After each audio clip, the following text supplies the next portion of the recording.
সাধারণত দেখা যায় অল্প বয়সীরা যে গান পছন্দ করেন প্রবীণেরা তা করেন না। হেমন্তদা ছিলেন এই ব্যাপারে ব্যতিক্রম, বললেন Arati Mukhopadhyay. Hi everyone, welcome back to my channel Anjana Anjaniya. বন্ধুরা, তোমাদের সকলকে আমার এই ছোট্ট ইউটিউব চ্যানেলে স্বাগত জানাই।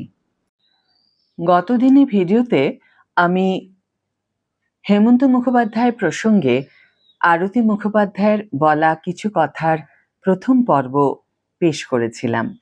আজ আমি শেষ পর্বটি তুলে ধরার চেষ্টা করব। আরতি মুখোপাধ্যায় বলেন, অল্প বয়সীরা তাঁর গান নিয়ে মাতামাতি তো করতই, অনেক বয়স্ক মানুষও হেমন্তবাবু বলতে অজ্ঞান ছিলেন। মূল কারণ হলো হেমন্তদা যা গাইতেন তাই শুনতে সুন্দর লাগতো। পৃথিবী আমারে চায় ছবিতে উত্তমদার গলায় হেমন্তদা গেয়েছিলেন, নীলামওয়ালা ছওয়ানা লেলো বাবু ছওয়ানা, আরে জানবে তাই ছওয়ানা, আরে চুনো বাছো ছওয়ানা নীলামওয়ালা। গানটার কথা এবং সুর দুটোই সাধারণ, প্রেমের গান নয়, কোনো দার্শনিক কথা বলা নেই, সুরেও তেমন গভীরতা কিংবা কারুকাজ নেই। ছবির এক দৃশ্যে উত্তমদা ফেরি করতে বেরিয়ে ওই গান গাইছেন, তবু সেই গান সুপারহিট। তখন তো হয়েই ছিল, এখনো ইউটিউবে লাখ লাখ লোক নীলামওয়ালা ছওয়ানা শুনছেন। এই ধরনের ম্যাজিক একমাত্র হেমন্তদাই দেখাতে পারতেন। আগেই বলেছি, ওই কণ্ঠস্বরে যা পড়তো এক অন্য উচ্চতায় পৌঁছে যেত। সেটা ফেরিওয়ালার গান হলেও। অনেক শিল্পী ভালো আধুনিক কিংবা প্লেব্যাক করতেন, কিন্তু রবীন্দ্রসঙ্গীত গাইতে পারতেন না। উল্টোটাও ছিল। হেমন্তদা ছিলেন সব ধরনের গানে সমান সাবলীল। ধন ধান্য পুষ্প ভরা আমাদের এই বসুন্ধরা, তাহার মাঝে আছে দেশ এক, সকল দেশের সেরা, ও সে স্বপ্ন দিয়ে তৈরি সে দেশ, স্মৃতি দিয়ে ঘেরা। এই গানের মতো দ্বিজেন্দ্র গীতি কিংবা আমি আকৃতি অধম বলে অত কিছু কম করে মরে দাওনি, এর মতো রজনীকান্তের গানও কি সুন্দর গেয়েছেন। আবার লালন ফকিরের গানের রেকর্ডও আছে, ভুলে গেলে চলবে না। তার গাওয়া ওই সব গান কিন্তু তুমুল জনপ্রিয় হয়েছিল, অথচ হেমন্তদার মধ্যে কোনো উত্তেজনা কিংবা লাফালাফি ছিল না। শান্ত মার্জিত ভঙ্গিতে গাইতেন, সবার সঙ্গে ভদ্র ব্যবহার করতেন। পোশাকও ছিল সাধারণ। ইংরেজিতে একটা শব্দ আছে, এফর্টলেসলি। হেমন্তদা সব কাজ এফর্টলেসলি করতে পারতেন। গান রেকর্ডিংয়ের কথাই ধরা যাক, কতজন শিল্পী বারবার রিহার্সাল দিতেন, টেকের পর টেক নিতেন, গলার যত্ন করতেন। হেমন্তদা সেই সবের ধার কোনোদিনও ধারেননি। এক টেকেই গান তুলতেন। অনেক গান রেকর্ডিংয়েও হাতে সিগারেট থাকতো, ইন্টারলুডের সময় টান দিতেন। একদিন সিগারেট হাতে রেকর্ড করতে এসেছেন। আমি বললাম, দাদা গাইতে পারবো না, ওই ধোঁয়া গলায় লাগবে। শুনে হেসে বললেন, ঠিক আছে, দাঁড়া, বাইরে গিয়ে খেয়ে আসি। সিগারেট টানতে টানতে রেকর্ড করা হেমন্তদার বহু গানই কালজয়ী। এখনো শ্রোতারা মুগ্ধ হয়ে শুনছেন। তারা কি কখনো ভাবতে পেরেছেন হেমন্তদা কি অবলীলায় ধোঁয়া ছাড়তে ছাড়তে গানগুলো গেয়েছেন? একে যদি প্রতিভা বলি, তাহলে বলতে হয় বাড়াবাড়ি রকমের প্রতিভা। সাধারণ মধ্যবিত্ত পরিবারের মেধাবী সন্তান ছিলেন হেমন্তদা। সেই মূল্যবোধগুলো তার মধ্যে সারা জীবন কাজ করে গিয়েছে। খুব সংযত থাকতেন, হঠাৎ উচ্ছ্বাসে কিছু করে বসতেন না। কত অনুষ্ঠান করেছি একসঙ্গে। হেমন্তদা ছিলেন অভিভাবকের মতো। তখন তার বুইক গাড়ি ছিল, আমার অ্যাম্বাসাডার। হেমন্তদা বলতেন, আরতি, একসঙ্গে ফিরবো, হয়তো মেদিনীপুর কিংবা উলুবেড়িয়ায় অনুষ্ঠান। অত রাতে অন্ধকার রাস্তা ধরে ফেরা হেমন্তদার সঙ্গে থাকলে নিশ্চিন্ত। অনেক সময় বেলা বৌদিও যেতেন। তিনজন আড্ডা দিতে দিতে ফিরতাম। ট্রেনেও গিয়েছি, রাতে উঠতাম, ভোরবেলা গিয়ে নামতাম। পরের দিন অনুষ্ঠান করে আবার ট্রেনে ফিরতাম। হেমন্তদা থাকলে খুব ভালো লাগতো। বহু সাক্ষাৎকারে আগেও বলেছি, আমি মনে করি বাংলা গানের সেরা শিল্পী হেমন্তদা। যে কোনো গানকে সহজ করে নিতে পারতেন। হেমন্তদা বিশ্বাস করতেন, যা স্বাভাবিকভাবে আসে সেটাই গাওয়া উচিত। হয়তো হেমন্তদার সুরেই গাইব, যেমন সুর করেছেন তার থেকে এক জায়গায় অল্প সরেছি। তিনি কিন্তু আপত্তি করতেন না, যার জন্য হেমন্তদার নিজের গান এবং সুর করা গান এতটাই জনপ্রিয় ছিল। আমি বরাবর হেমন্তদার বাধ্য ছিলাম। তিনি বলতেনও, আরতিকে যা বলবো তাই শুনবে। কত ভালো ভালো গান যে দিয়েছিলেন। শুধু বিকেলে ভোরের ফুলই যদি ধরি, সেই ছবির প্রায় সব ভালো গান আমার গলায়। কি গাবো আমি, কি শোনাবো আজি আনন্দ ধামে। এইসবের মতো রবীন্দ্রসঙ্গীত হোক বা ওই ঝাউ পাতা যেমনটি দুলছে, ঝিম ঝিম ঝিম সুর তুলছে। আমার সকল রসের ধারার কথা তো আগেই বলেছি। কিংবা পরিণীতার লাজে রাঙা হলো কোনে বউ গো, মালা বদল হবে এ রাতে, আজ মালা বদল হবে এ রাতে। লন্ডনে অনুষ্ঠান করার সময় ওই গান গেয়ে খুব তারিফ পেয়েছি। হেমেন গুপ্ত হিন্দিতে আনন্দমঠ করেছিলেন 1952 সালে।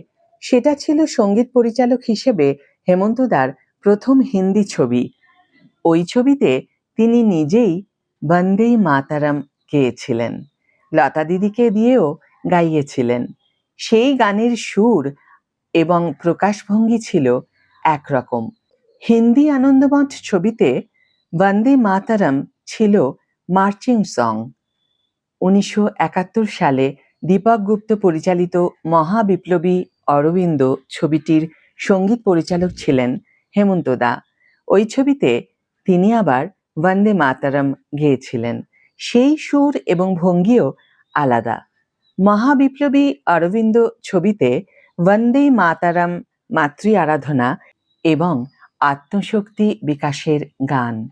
আর কোনো সঙ্গীত পরিচালক পেরেছেন বন্দে মাতারমের মতো গানকে দুভাবে প্রকাশ করতে? হেমন্তদা তো লেখালেখিও করতেন, প্রচুর বই পড়তেন, সাহিত্যকে গভীরভাবে বুঝতেন, ভাষার উপর দখল ছিল। তাই বঙ্কিমচন্দ্র চট্টোপাধ্যায়ের লেখা গানকে আলাদা আলাদাভাবে ব্যাখ্যা করতে পেরেছিলেন। মুশকিল হলো, এই কাজগুলো নিয়ে আলোচনা হয় না। মহাবিপ্লবী অরবিন্দতে একটা রবীন্দ্রসঙ্গীতও কি চমৎকার গেয়েছিলেন। এবার তোর মরা গাঙে বান এসেছে, জয় মা বলে ভাষা তোরি। আমাকে দিয়ে গাইয়েছিলেন রজনীকান্ত সেনের মায়ের দেওয়া মোটা কাপড় মাথায় তুলে নে রে ভাই, দিন দুঃখিনী মাঝে তোদের তার বেশি আর সাধ্য নাই। একবার ঠিক হলো আকাশবাণীর জন্য দর্শন নির্ভর গান রেকর্ড করা হবে। করবে HMV। সুর কে দেবেন? বিমান ঘোষ ধরলেন হেমন্তদাকে। সেই 4টে গান হেমন্তদা গাইয়েছিলেন আমাকে দিয়ে। বলেছিলেন, আরতিকে দিয়ে গাইয়ে দাও, আর কাউকে নিতে হবে না। রেডিওতে সকাল থেকে রাত পর্যন্ত 4টে গান বাজানো হয়েছিল। দর্শন নির্ভর গান মানে ভারী গান, তবু গানগুলো নিয়ে হইচই পড়ে গিয়েছিল। হেমন্তদার সুরকার সত্তাকে বরাবর আড়াল করেছে গায়ক সত্তা। এত জনপ্রিয় গায়ক ছিলেন যে তার সুরগুলোর দিকে মানুষ আর তেমন মনোযোগ দিলেন না। অথচ হেমন্তদার মাপের সুরকার বাংলায় কতজন ছিলেন? সলিল চৌধুরী, নচিকেতা ঘোষ কিংবা সুধীন দাশগুপ্ত প্রচুর ভালো গান তৈরি করেছেন, কিন্তু সবচেয়ে বেশি সুপারহিট গান ছিল হেমন্তদার। শুধু গায়ক হিসাবে সুপারহিট ছিলেন না, সুরকার হিসাবেও। যে গানে সুর দিতেন সেই গানই হিট, বাকিরা ধারে কাছে ছিলেন না। সেই জন্যই তো তার অত চাহিদা ছিল। হেমন্তদা বলতেন, সুর শক্ত করে লাভ নেই, লোকে কি বুঝবে, তুই বরং সুন্দর মিষ্টি করে গা, দেখবি গান চলতে বাধ্য। তরুণ মজুমদার বলতেন, হেমন্তবাবু যা বলছেন শোনো। তাই করতাম। সরল সুরের জন্য পরের দিকে অনেকে নিন্দে করতেন। সেই গুরু ঠাকুরেরা আড়ালে নানা কিছু বলে বেড়াতেন, কিন্তু আমি দেখতাম হেমন্তদা কি মিষ্টি সুর করতেন, লোকের ভারী পছন্দ হতো ওই ধরনের গান। লতা দিদিকে দিয়ে গাইয়েছিলেন, প্রেম একবারই এসেছিল নীরবে, আমারই দুয়ার প্রান্তে, সে তো হায় মৃদু পায় এসেছিল, পারিনি তো জানতে, প্রেম একবারই এসেছিল নীরবে। গীতাদিকে দিয়ে গাইয়েছিলেন, তুমি যে আমার, ওগো তুমি যে আমার, কানে কানে শুধু একবার বলো, তুমি যে আমার, তুমি যে আমার, ওগো তুমি যে আমার। সামান্য যন্ত্রানুর সঙ্গে গাওয়া ওই মাপের গান কি আর কেউ করতে পেরেছেন? হেমন্তদার সুর করা গান সোজা বুকে ধাক্কা মারে। নানা ধরনের পরীক্ষা নিরীক্ষা করতেন। আশাজিকে দিয়ে কুহেলিতে রবীন্দ্রসঙ্গীত গাইয়েছিলেন, মেঘের কোলে রোদ এসেছে, বাদল গেছে টুটি, আহা হা হা হা। ওই গান অবশ্য আমার পছন্দ হয়নি। আহা হা হা হা তে হিন্দি টান এসে গিয়েছিল। রবীন্দ্রনাথের গানের মর্যাদা থাকেনি, এটা আমার মনে হয়েছিল। হেমন্তদার কর্মকাণ্ডের বহর দেখলে চোখ কপালে উঠে যায়। সারা জীবন কয়েক হাজার গান গেয়েছেন, সুর দিয়েছেন ভারতের বিভিন্ন ভাষার গানে, এমনকি হলিউডের ছবিতেও অনুষ্ঠান করেছেন, ছবির প্রযোজনা করেছেন বাংলা এবং হিন্দিতে। প্রথম জীবনে নিয়মিত লেখালেখি করেছেন, পরেও করেছেন কাজের ফাঁকে ফাঁকে। তাছাড়া কত মানুষকে যে অর্থ সাহায্য করেছেন ভাবাই যায় না। কত শিল্পী যে হেমন্তদার জন্য উঠেছেন, রাজেশ খান্না থেকে শুরু করে গুলজার, মৃণাল সেন, বিশ্বজিৎ চট্টোপাধ্যায়কে হিন্দিতে ব্রেক দিয়েছিলেন 20 সাল বাদ এই ছবিটিতে। এক ছবিতে মুম্বাইয়ে তার জায়গা পাকা হয়ে গিয়েছিল। হেমন্তদা সম্পর্কে বলতে বসলে আস্ত বই হয়ে যাবে। একবার আমরা একই ফ্লাইটে মুম্বাই যাব, আলাদা আলাদা কাজে, আমি এবং দলবল সহ হেমন্তদা। পরিমলদা, সমরেশদা তখন হেমন্তদার সঙ্গে থাকতেন। রোজই এয়ারপোর্টে যাই আর শুনি কুয়াশার জন্য ফ্লাইট বাতিল। আশাজিও কোনো দরকারে কলকাতায় এসেছিলেন এবং আমাদের মতোই ফেঁসে গিয়েছিলেন। এদিকে হেমন্তদা তখন বাড়িতে একা, বেলা বৌদি এবং ছেলেমেয়েরা মুম্বাইতে। রোজ তাকে দরজা জানলা আটকে এয়ারপোর্টে আসতে হচ্ছিল। ফ্লাইট বাতিল হওয়ার পর আবার ফাঁকা বাড়িতে ফেরত। তৃতীয় দিন যখন ফ্লাইট ক্যান্সেল হলো, তখন হেমন্তদা মেজাজ হারালেন। রেগেমেগে বললেন, কেন এত কুয়াশা হয় বলতো? আমি আর কি উত্তর দেব? আশাজিও চুপ। হেমন্তদা তখনও রেগে বললেন, শোন, আমি আর বাড়ি যাব না, তোর বাড়ি গিয়ে থাকবো, তোর অসুবিধে নেই তো? আমি বললাম, কি অসুবিধে? চলুন। সবাই মিলে আসা হলো আমার হিন্দুস্তান রোডের ফ্ল্যাটে। শুধু আশাজি ফিরে গেলেন নিজের বাড়িতে। হেমন্তদার গাড়ির চালক ছিলেন তার খুবই বিশ্বস্ত, সবসময় পাশে থাকতেন। সেই সনদকে বললেন, আমি এখানে আছি, কাল এখানে আসবে। সনদ তো মাথা নেড়ে চলে গেল। তখন আমার বাড়িতে একজন মহিলা ছিলেন সর্বক্ষণের কাজের জন্য। তার নাম ছিল সুধা। সেই সুধা ছিল এক বিচিত্র চরিত্র। একবার মৃণালদাকে ঘরে ঢুকতে দেয়নি, তবে সুধিনদা আর নচিদাকে খুব ভালোবাসত। নচিকেতা উচ্চারণ করতে পারত না, বলতো নচিকুচি বাবু। সেসব ঘটনা পরে কখনো বলা যাবে। আমি এসে সুধাকে বললাম, তাড়াতাড়ি ভাত বসাও, সবাই খাবে, সঙ্গে মুরগির মাংস রাঁধো। সুধা সায় দিয়ে বলল, যা আছে হয়ে যাবে। হেমন্তদা বললেন, শোন, বেশি কিছু করতে যাস না, যা আছে তাই কর, কাল সকালে উঠে আবার প্লেন ধরতে যেতে হবে। আমরা গল্প করছি, ওদিকে সুধা রান্না বসিয়েছে। একসময় হেমন্তদা বলে উঠলেন, খুব খিদে পেয়েছে, দেখ তো ভাত হলো কিনা। অনেকক্ষণ ধরে তো শুনছি ভাত হচ্ছে হচ্ছে। সেই কথা শুনতে পেয়ে সুধা বলে উঠল, এই তো ভাত ফুটি ফুটি হচ্ছে। দুটো তিনটে ফুটিছে, দুটো তিনটে ফোটেনি। হেমন্তদা বলে উঠলেন, শোনো, যে কটা ফুটেছে সেই কটা দিয়ে দাও। আমার তো হাসি পেয়ে গিয়েছে। সুধা অবাক হয়ে বলল, ভাত সব ফুটবে তবে না দেব, তুমি খাবে কি করে? আর একবার আমাদের মেদিনীপুরের অনুষ্ঠান ঠিক হলো, হেমন্তদা, বেলা বৌদি আর আমি একসঙ্গে যাব। হেমন্তদার বুইক গাড়িতে আমি উঠলাম, আমার গাড়িতে সব মিউজিশিয়ান। দিব্যি গল্প করতে করতে চলেছি। ওখানে পৌঁছে দেখলাম আমার আর হেমন্তদার গানের সঙ্গে দেবশ্রী আর ওর বোনের নাচের অনুষ্ঠান রয়েছে। দুই বোনের নাম ছিল রুমকি ঝুমকি। সেই নামে তখন সবাই দুজনকে চিনত। হেমন্তদা তাই দেখে বললেন, শোন, আগে আমি গাইব, তারপরই তুই গেয়ে নিবি। নাচ শুরু হলে অনেক দেরি হয়ে যাবে। উদ্যোক্তাদের সঙ্গে কথা বলে হেমন্তদা তো দিব্যি গেয়ে নিলেন। আটকে গেলাম আমি। উদ্যোক্তারা এসে জানালেন, হেমন্ত মুখোপাধ্যায়ের গান হয়ে গিয়েছে, এবার যদি আমিও গেয়ে নিই দর্শক ধরে রাখা মুশকিল হবে। তাই আগে রুমকি ঝুমকির নাচ হবে, শেষে আমি মঞ্চে উঠব। মহা ফ্যাসাদে পড়লাম। ওদিকে সবাই বেরিয়ে পড়ার জন্য তৈরি, কিন্তু কিছু করার নেই। অগত্যা রুমকি ঝুমকির নাচের অনুষ্ঠান শুরু হলো। আমরা সবাই গালে হাত দিয়ে বসে। এমন কপাল, নাচ যখন মাঝপথে হঠাৎ তারে টান লেগে কিংবা ওই ধরনের কোনো যান্ত্রিক গণ্ডগোলে গান থেমে গেল। দেবশ্রীর মা তো রে রে করে ইলেকট্রিশিয়ানকে ধরলেন। নাচের অনুষ্ঠান একবার থেমে গেলে ফের চালু করা মুশকিল।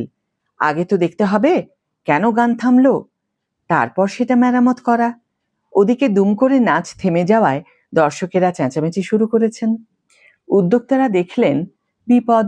হেমন্তদা ছিলেন অভিভাবকের মতো, বাধ্য হয়ে তাকে এসে ধরলেন, দাদা, আরতি দিকে তাহলে ছেড়ে দিই, না হলে অডিয়েন্স খেপে যাবে।